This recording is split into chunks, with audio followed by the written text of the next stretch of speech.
Hola, ¿cómo están? Hoy día les voy a hablar de clasificación. Voy a ver como los aspectos generales, una introducción, un- algo que es un framework y la evaluación, cómo evaluamos los clasificadores. No voy a hablar de técnicas de clasificación específicas en esta clase, sino que voy a hablar más bien en términos generales, cómo funciona un clasificador en general.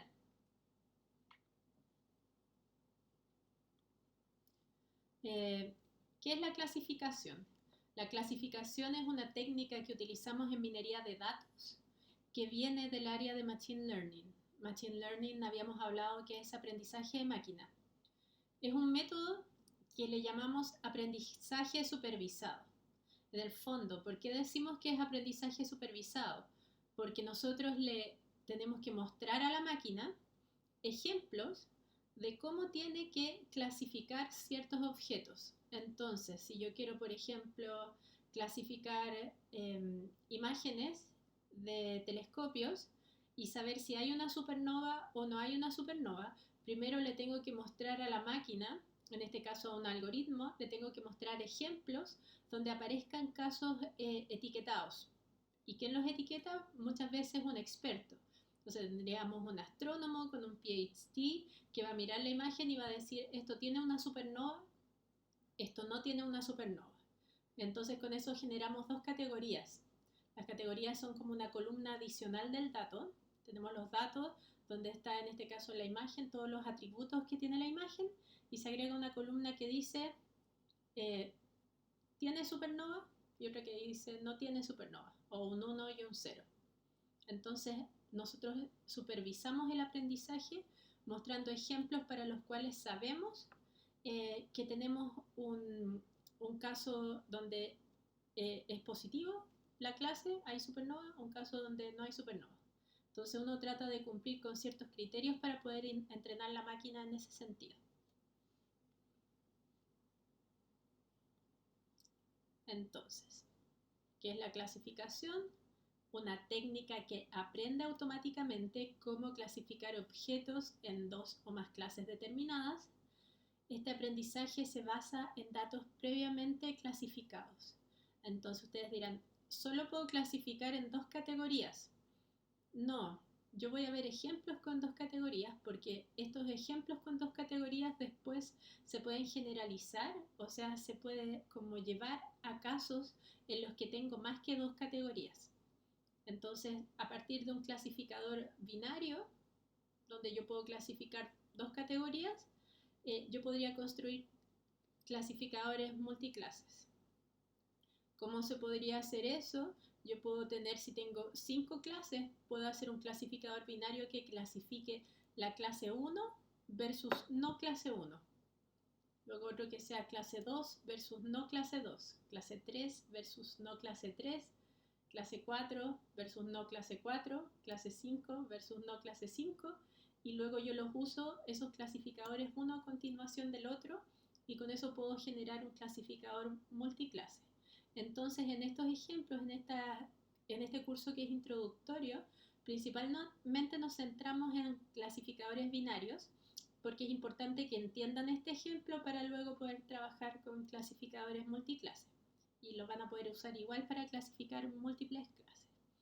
Entonces, la clasificación se basa en tener datos previamente etiquetados. Estos son datos para los cuales yo conozco lo que se llama la verdad absoluta. Entonces, son datos para los cuales yo sé a qué categoría corresponden.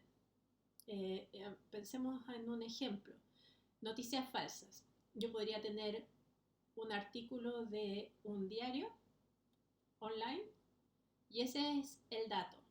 Y el dato tiene los atributos como qué palabras contiene, el texto, quizás cierta metadata, si tiene una fotografía o no, cuántas palabras tiene, si están en mayúsculas, si tiene sentimiento positivo, el texto expresa sentimiento más positivo que negativo o al revés. Un montón de cosas, quién es el autor, dónde se publicó, todos esos pueden ser atributos y además yo tengo un atributo que es la clase, que alguien lo analizó este texto y lo corroboró y me dice, esta noticia es verdadera. o esta noticia es falsa. Entonces, si yo tengo una colección de documentos lo suficientemente grande, yo luego puedo entrenar un clasificador para que aprenda a diferenciar texto que es verdadero y texto que es falso. A ver, uno dice, es súper fácil. No, no es súper fácil porque hay un montón de maneras de generar texto falso. Pero este es como un ejemplo algo simple de datos que yo utilizaría para entrenar un clasificador. O sea, el problema de noticias falsas tiene muchos otros desafíos también. Entonces, cuando yo utilizo clasificadores automáticos, cuando yo quiero entrenar un algoritmo que pueda aprender a partir de ejemplos a decirme de qué categoría es un dato, lo hago cuando el costo de etiquetar algo, el costo de asignar esa categoría es muy alto. Entonces, en el ejemplo de la supernova, es muy costoso tener un astrónomo con un PhD que esté mirando todas las imágenes del espacio. ¿Por qué? Porque el volumen de imágenes es gigantesco y no hay tantos astrónomos y aunque todos fuéramos astrónomos igual no alcanzaríamos. Entonces lo que queremos hacer es automatizar esa tarea. Automatizar tareas que quizás para un experto es muy fácil, pero para nosotros es costoso tener ese juicio. ¿Ok? Entonces para esos casos queremos clasificación. También queremos clasificación cuando queremos predecir algo que va a pasar a futuro. Entonces, otra forma de tener datos etiquetados, datos para los cuales conocemos la verdad absoluta, es el caso en que queremos saber qué va a pasar a futuro. Por ejemplo, si yo trabajo en una empresa que provee internet por cable o que provee internet, y yo quiero saber qué clientes van a irse a la competencia. Entonces, para eso yo podría entrenar mi clasificador con datos históricos. Entonces, yo podría tomar todos los clientes que se fueron a la competencia y mostrarle cuáles eran los atributos de esos clientes, no sé en qué barrio vivían, cuál era quizás su nivel de ingresos, cuánto usaban internet, un montón de atributos, rango etario, si era hombre, era mujer, si tenía contratado otros servicios, todas esas cosas son atributos. Entonces yo podría esconder ahí la categoría de si la persona desertó o no, para luego probar que también funciona mi clasificador. Entonces una forma de tener datos etiquetados es cuando yo uso datos antiguos para los cuales yo sé lo que pasó. Y luego utilizo este clasificador para poder etiquetar datos en el futuro, datos nuevos. Entonces algo súper importante es que un clasificador es un algoritmo, o sea, es una serie de instrucciones, un programa que va a tratar de entender a partir de ciertos ejemplos que le voy a mostrar cómo decidir qué categoría asignar a datos nuevos. Entonces, ¿cuáles son las componentes principales de un clasificador? Necesito datos para entrenar. Esto se llama el conjunto de entrenamiento. Necesito también un algoritmo de clasificación y el algoritmo es cuál es el programa que yo voy a usar para aprender, cuáles son las series de instrucciones que voy a utilizar. Entonces hay muchos algoritmos que vamos a ver algunos en el curso. Los clásicos está Support Vector Machine, clasificador K-Nearest Neighbors, árboles de decisión, tenemos también Naive Bayes, hay muchos algoritmos de clasificación y a eso se agregan también los que se están utilizando actualmente cuando uno tiene muchos datos que tienen que ver con redes neuronales, esos también son clasificadores.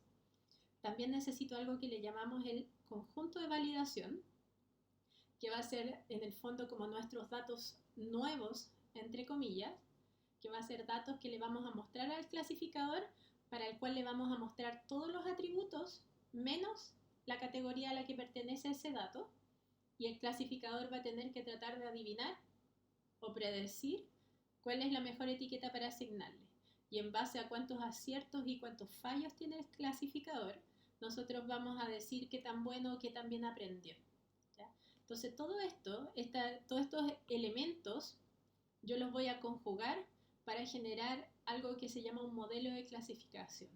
Una forma simple de pensar en un modelo es que un modelo puede ser una función la cual recibe como entrada el dato con sus atributos, puede ser expresado como un vector, y luego nos genera como salida a qué categoría pertenece.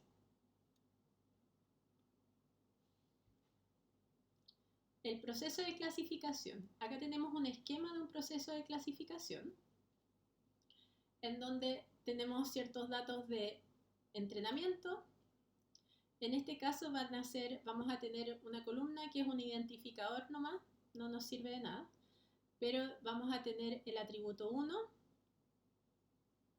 atributo 2, atributo 3 y tenemos otro atributo al final que es la categoría o la clase, ¿ya? Entonces esto se llama el atributo clase.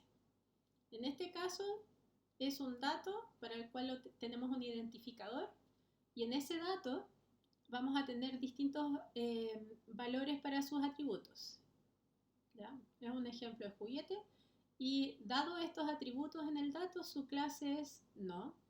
En otros casos su clase también es no, etcétera, y otros que son yes. Entonces la categoría es binaria, ¿sí? 0 o 1 se puede imaginar, no o yes. Entonces entrenamos con los datos de entrenamiento y un algoritmo. Ya, supónganse que es árboles de decisión. Le vamos a mostrar los datos al algoritmo en un proceso que se llama inducción. ¿Ok? Entonces le mostramos los datos y eso genera un modelo. Generamos el modelo y luego este modelo que generamos en el proceso de aprendizaje, entonces toda esta primera parte es el proceso en el que nosotros aprendemos con datos de entrenamiento, un algoritmo, generamos el modelo y ese modelo luego lo vamos a aplicar a datos nuevos. En este caso los datos no son realmente nuevos, sino que tomamos los datos de entrenamiento y separamos una parte de ese conjunto de datos, que es los datos de testeo, el training set o el test set. Y lo que hacemos es que al clasificador le vamos a ocultar los valores de la clase. No se los vamos a mostrar. Le vamos a mostrar solo los atributos. Entonces queremos saber, dado esos atributos, si con el modelo que generamos es capaz de predecir correctamente las clases acá a las que va a pertenecer cada uno de estos datos. Eso es lo que queremos hacer. Entonces esto se puede traducir como lo siguiente. Queremos aprender una función objetivo f, que en este caso sería el modelo, que dado un conjunto de atributos x que pueden ser continuos o discretos, mapee Sx a una clase Y, que en este caso es la clase que queremos predecir y que es discreta, ¿ya? Y es binaria. El modelo se evalúa en base al desempeño que tiene, eso es contando la cantidad de casos correctos o incorrectos que tiene, y luego esos aciertos o errores se tabulan en algo que llamamos una matriz de confusión. Eso lo vamos a ver en la siguiente clase, que es cómo se calcula qué tan bien se desempeña el modelo. Los atributos pueden ser discretos o continuos. La clase debe ser discreta, en este caso, en este tipo de clasificadores. Esto distingue el proceso de clasificación de lo que es la regresión, ¿ya? En que la clasificación tiene clases discretas.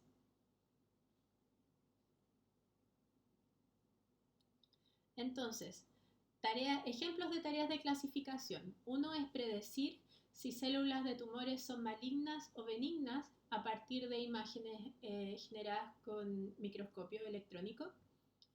También podría ser predecir la respuesta de células cancerígenas a ciertas drogas. Se usan características genómicas de las células para la predicción, entonces el dato va a ser cuáles son los atributos. El dato va a ser una célula, el atributo va a ser las distintas características genómicas que tiene la célula para la predicción y también las propiedades químicas de las drogas con las cuales queremos atacar el cáncer, por ejemplo. Acá yo les diría a ustedes que intenten pensar en sus casas en 3 ejemplos de clasificación y los anoten. ¿Okay? ¿Qué cosas pueden ser clasificación? Les voy a dar otros ejemplos. Entonces, otros ejemplos de tareas de clasificación es, por ejemplo, clasificar si es que transacciones hechas con tarjeta de crédito son legítimas o no son legítimas. Es decir, si son legítimas o si corresponden a un fraude. También podríamos querer, el ejemplo que les daba antes, predecir si es que tenemos clientes con altos riesgos de fuga. Un año tuvimos un proyecto hace algunos años atrás que era de personas que estaban haciendo la práctica en una minera. Entonces la minera quería saber en qué personas valía más la pena invertir para capacitarlos, porque se iban a quedar después en la empresa. Entonces tenían un cierto modelo que predecía como la fuga de trabajadores una vez que eran como altamente capacitados, si se iban a ir o no a otras mineras. Ese es un ejemplo. Pues no tiene por qué ser necesariamente fuga de clientes en algún servicio, sino que puede ser fuga en muchos sentidos. O sea, podría ser alumnos que van a desertar algún programa educativo y tienen ciertas características. Entonces, podemos querer, en cuanto a clasificar transacciones de tarjeta de crédito, ahí el dato va a ser la transacción, una transacción definida, y los atributos puede ser dónde se hizo la compra, a qué hora se hizo, el tipo, el rubro de la tienda, el monto. Todas estas cosas pueden ser características de la transacción. Quizás puede ser también la frecuencia, cuántas compras ha hecho en el día, y todo eso comparado con cuál es el promedio de la persona. Entonces todo esto podría dar la indicación.